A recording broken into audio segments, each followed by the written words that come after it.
Hey, welcome to week one of Gridiron Gurus. I'm Travis Lazarzik alongside Bill Stewart for the Morning Sentinel and Kennebec Journal. Bill will start off with a big game in the Pine Tree Conference Class A this year with only 4 teams making the playoffs. Coney and Messalonskee really are fighting for a playoff spot immediately. Yeah, these are going to be 2 teams who are going to be right in that pool, fighting for that 1, maybe 2 spots. Coney coach Robbie Vachon even said last week, look, you can pretty much count on Lawrence, you can pretty much count on Lewiston as getting a couple of those spots. Bangor is going to be Bangor, so even he acknowledged, look, you know, this game could, weeks from now, certainly have played pivotal in the race. Coney comes in, coming off an emotional loss to Gardner in the annual preseason game there, 36-34 in overtime. And of course, the question for the Rams this year is, how are they going to replace the production that Luke Dunkley had from last season, rushed and threw for a combined more than 2,000 yards. So the answer is going to start right now with 6'3" quarterback Ben Lucas. The sophomore played pretty well against Gardner, threw for almost 300 yards, threw for 4 touchdown passes, did turn the ball over 3 times. However, he does have pretty good composure.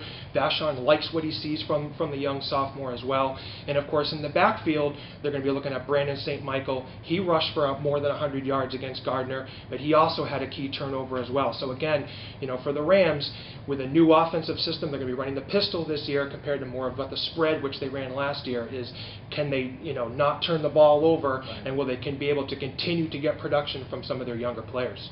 Right now, as Coney is looking to replace Luke Dunkley, Messalonskie's got to replace one of the best running backs in the state from last season, in Keenan Knox. He led the league with over 1,600 yards rushing and 18 touchdowns. He's graduated. So now they'll fill in some other guys into that double wing offense where they like to run the ball, control the clock, keep the other team's offense off the field. If the other team doesn't have the ball, they can't score. Sam Dexter, senior, has kind of waited his turn. Will probably get a lot of those carries. Quarterback Travis St. Pierre is back after a year at Kents Hill School. Fullback Corey Foy should get some carries. Defensively is where the Eagles really think they're strong, with Dexter at corner for the 3rd year starting, lineman Jake Stinson, and linebacker Kyle Gleason. So should be an interesting game in Augusta on Friday night.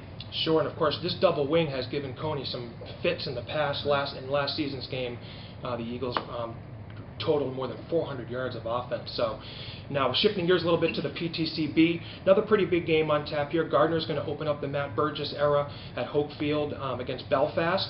The concern here is whether or not there would be any kind of an emotional letdown for the Tigers. However, Belfast is a team, if you remember from last season, the Tigers started off the season 5-0. Everyone was thinking it was going to be cruise control to the possible undefeated showdown with Levitt. However, week 6 went into Belfast, lost 34-28. So any concerns about any kind of a letdown, Burgess was saying, hey, the coaching staff is certainly reminding the players of that game last year. And certainly, the Tigers come in with Alonzo Connor. He picked up where he left off, rushed for more than 200 yards and a couple scores against Coney, and he certainly is going to be the key for Gardner this year. Yeah. Another game in the PTCB worth mentioning is Brewer at Mount Blue. Both teams making the drop down from Class A this year. Brewer coming off a winless season in Class A last year, looking to rebuild a little bit. They're switching from the double wing offense to more of a spread look. Mount Blue's been running the Cougar Gun spread for almost 20 years under coach Gary Parlin. They've got just loads and loads of players at skill positions, starting with quarterback Jordan Whitney, big receivers Cam Senek and Nick Hilton, and running backs Isaiah Tracy and Eric Berry. They're coming in to be as one of the favorites, right off the bat, along with Levitt, Gardner, and Hamden. Sure, and shifting gears now to Class C in the Campbell Conference. A couple games on tap this weekend. Maranacook's going to be hosting Trape on Friday night. Maranacook last season lost to Trape 13-8. In fact, the last 2 seasons the Blackberries have started the year 0-2. Coach Joe Emery said, hey, we cannot be starting this year like that because it's certainly an uphill climb. They had to win 4 of their last 6 regular season games just to make the playoffs. So looking for a little bit of revenge there. And on Saturday afternoon, Winthrop's going to be going to Bethel to play Telstar. Telstar is one of 4 new varsity programs in the state this year. Yeah, next week, Telstar gets Winslow, who is one of the teams that dropped from B to C this year. Winslow also had to move from East to West. They're playing an all-new conference against teams that they really don't have a big history with, other than Maranacook and Oak Hill, who they'll see later on this season, who they used to play in the PTCB. This week, Winslow goes to Boothbay for their first game in Class C, so interesting to see how the Black Raiders fare in a new league. Well, that's us for this week on Gridiron Gurus. Hope you enjoy whatever game you get out to, and we'll see you next time.